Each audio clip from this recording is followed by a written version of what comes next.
Welcome friends. যুদ্ধকালীন তৎপরতায় TET পাসের তথ্য তলব করেছে রাজ্য। গুগল ফর্ম ফিল আপ করতে হচ্ছে এবং 2012 সালের টেট পাস প্রার্থীদের করণীয় কি সেই সম্পর্কে আপনাদের নিকট আলোকপাত করব। আপনারা দেখছেন নিমতিতা দর্শন, আমি শিবরাম সরকার। বন্ধুরা, সুপ্রিম কোর্টের সাম্প্রতিক নির্দেশনার পর রাজ্যের শিক্ষা দপ্তরের তৎপরতা তুঙ্গে। 1 সেপ্টেম্বর 2025 রায়ের পরিপ্রেক্ষিতে রাজ্যের সমস্ত ইনসার্ভিস টিচারদের টেট যোগ্যতা সংক্রান্ত তথ্য সংগ্রহের কাজ শুরু করেছে রাজ্য সরকার। আগামী 18 তারিখের মধ্যে এই তথ্য কেন্দ্রীয় শিক্ষা দপ্তরে পাঠাতে সময়সীমা নির্ধারিত হওয়ায় অত্যন্ত দ্রুততার সাথে একটা নির্দিষ্ট গুগল ফর্মের মাধ্যমে ডেটা কালেকশন করা হচ্ছে। রাজ্য সরকার মূলত নিশ্চিত করতে চাইছে কতজন শিক্ষক টেট উত্তীর্ণ হয়ে চাকরি করছেন এবং কতজন টেট ছাড়াই চাকরি করছেন। শিক্ষকদের সুবিধার্থে চক্র স্তর থেকে জেলা স্তর পর্যন্ত একটি গুগল ফর্মের লিঙ্ক শেয়ার করা হচ্ছে। এই ফর্মটি একেবারে নির্ভুলভাবে পূরণ করুন এবং সেটা বাধ্যতামূলক।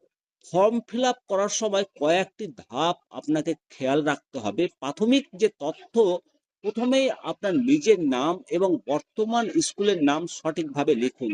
স্কুলের নামটি অবশ্যই ইংরেজির ক্যাপিটাল অক্ষরে লিখবেন। আপনি টেট উত্তীর্ণ কিনা, প্রাইমারি টেট কোয়ালিফাইড, ইয়েস অথবা নো অপশনের মাধ্যমে সেটা আপনাকে জানাতে হবে। আপনি যদি টেট পাস করে থাকেন, স্টেট টেট অথবা সি টেট, তবে নির্দিষ্ট যে ড্রপ ডাউন মেনু রয়েছে সেটা নির্বাচন করুন। প্রমাণপত্র হিসাবে TET certificate scan copy upload করতে হবে। তবে 2012 সালের প্রার্থীদের ক্ষেত্রে নিয়মটা কিছুটা আলাদা। 2012 সালের পাস করা প্রার্থীদের বিভ্রান্তি দূর করতে ফর্মে ইয়ার অফ পাসিং বা পাসের সাল উল্লেখ করা একটা কলাম রয়েছে। এখানে অনেক শিক্ষক পরীক্ষার সাল লিখবেন নাকি রেজাল্ট প্রকাশের সাল লিখবেন, সেটা নিয়ে দ্বন্দ্বে পড়ে যাবেন। নিয়ম অনুযায়ী যে বছর রেজাল্ট প্রকাশিত হয়েছে সেটাই আপনার ইয়ার অফ পাসিং হিসাবে গণ্য হবে। আপনাদের সুবিধার্থে একটি সাল এবং ফর্মে লেখার যে পাশের তালিকা সেটা আপনাদেরকে দেখাচ্ছি। দেখুন, টেট 2012 এর ইয়ার অফ পাসিং হবে 2013, টেট 2014 এর ইয়ার অফ পাসিং হবে 2016, টেট 2017 এর ইয়ার অফ পাসিং হবে 2022, টেট 2022 এর ইয়ার অফ পাসিং হবে 2023। 2012 সালের টেট উত্তীর্ণদের জন্য আপনারা কি করবেন? 2012 সালে যারা টেট পাস করেছেন তাদের অনেকের কাছেই পর্ষদ প্রদত্ত মূল যে টেটের সার্টিফিকেট সেটা পাননি বা পর্ষদ দেয়নি। এই পরিস্থিতিতে তাদের সার্টিফিকেটের বদলে টেট পরীক্ষার অ্যাডমিট কার্ড এবং একটি সেলফ ডিক্লারেশন বা ঘোষণাপত্র আপলোড করতে হবে। ডিক্লারেশন পত্রে কি কি থাকবে? আপনার সাদা কাগজে আপনার নাম, আপনার ডেজিগনেশন সেটা লিখবেন এবং আপনার স্কুলের নাম উল্লেখ করবেন।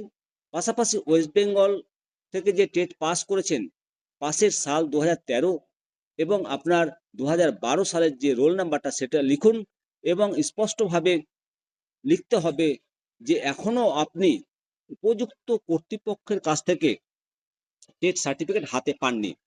সার্টিফিকেটের জন্য আপনি যে আবেদন করেছিলেন সেই অ্যাপ্লিকেশন নাম্বারটা নথিতে উল্লেখ করবেন। সবশেষে তারিখ সহ নিজেদের সম্পূর্ণ স্বাক্ষর করে অ্যাডমিট কার্ডের সাথে কাগজটি আপলোড করতে হবে। ঊর্ধ্বতন কর্তৃপক্ষের নির্দেশ অনুযায়ী নির্দিষ্ট সময়ের মধ্যে এই কাজ সম্পন্ন করা অত্যন্ত বাঞ্ছনীয়, যাতে রাজ্য সরকার সঠিক সময়ে কেন্দ্রে রিপোর্ট পাঠাতে পারে।